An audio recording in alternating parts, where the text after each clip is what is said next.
জল থেকে উদ্ধারের পরেও প্রাণ ছিল রাহুলের, দাবি করেছেন ইউনিটেরই সঙ্গীরা। ঠিক কী ঘটেছিল তালসারিতে শুটিংয়ের পরে? সকাল থেকেই শুটিংয়ে ব্যস্ত ছিলেন রাহুল এবং তার সহকর্মীরা।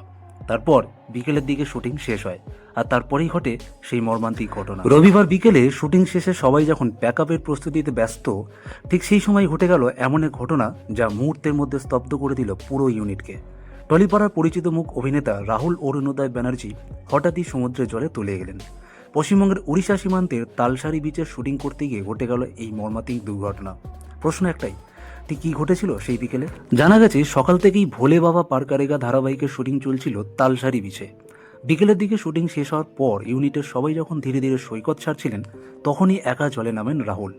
কাছেই ছিলেন তার সহ অভিনেত্রী শ্বেতা মিশ্র। তিনি সৈকত থেকেই আচমকা দেখতে পান রাহুল বিপদে পড়েছেন।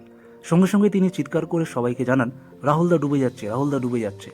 ইউনিটের সদস্যরা ছুটে গিয়ে অভিনেতাকে উদ্ধার করেন। সহ অভিনেতা দিগন্ত বাগচির দাবি, যখন তাকে জল থেকে তোলা হয় তখনও তার শরীরে প্রাণ ছিল। ধারণা করা হচ্ছে সমুদ্রের নরম বালিতে তার পা আটকে গিয়েছিল, আর সেই সময় বড় ঢেউ এসে তাকে অসহায় করে। দ্রুত গাড়িতে করে তাকে নিয়ে যাওয়া হয় দীঘা সাব ডিভিশনাল হসপিটালে। কিন্তু প্রায় 10 থেকে 12 কিলোমিটার পথ পেরিয়ে হাসপাতালে পৌঁছানোর পর চিকিৎসকেরা সন্ধ্যা 6:10 অভিনেতাকে মৃত ঘোষণা করেন। প্রোডাকশন ম্যানেজার চন্দ্রশেখর চক্রবর্তীর দাবি, হাসপাতালে যাওয়ার পথেই হয়তো হৃদরোগে আক্রান্ত হন রাহুল। শহরে ঢোকার পর থেকেই যানজটের জন্য দেরি হয়ে যায়। রাস্তায় যেতে যেতে রাহুলের বুকে হাত বুলাচ্ছিলেন টেকনিশিয়ানরা, যদি প্রাণটা বাঁচানো যায়। প্রচণ্ড হাঁপাচ্ছিল রাহুল।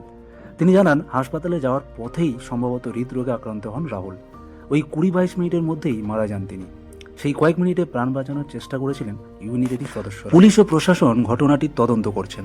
আপাতত এটাকে দুর্ঘটনা হিসাবেই দেখা হচ্ছে। একটা শুটিংয়ের দিন, একটা সাধারণ বিকেল, আর কয়েক মুহূর্তের মধ্যেই সবকিছু বদলে গেল। যে মানুষটা কিছুক্ষণ আগেও সহকর্মীদের সঙ্গে কাজ করছিলেন, হাসছিলেন, সেই মানুষটাই হঠাৎ স্মৃতিতে পরিণত হল। সমুদ্রের ঢেউ থেমে যায়, শুটিংও শেষ হয়, কিন্তু প্রিয় মানুষকে হারানোর শূন্যতা কখনো শেষ হয় না। আজ টলিপাড়া শুধু একজন অভিনেতাকেই হারায়নি, হারিয়েছে এক সহকর্মী, এক বন্ধু, এক মানুষকে।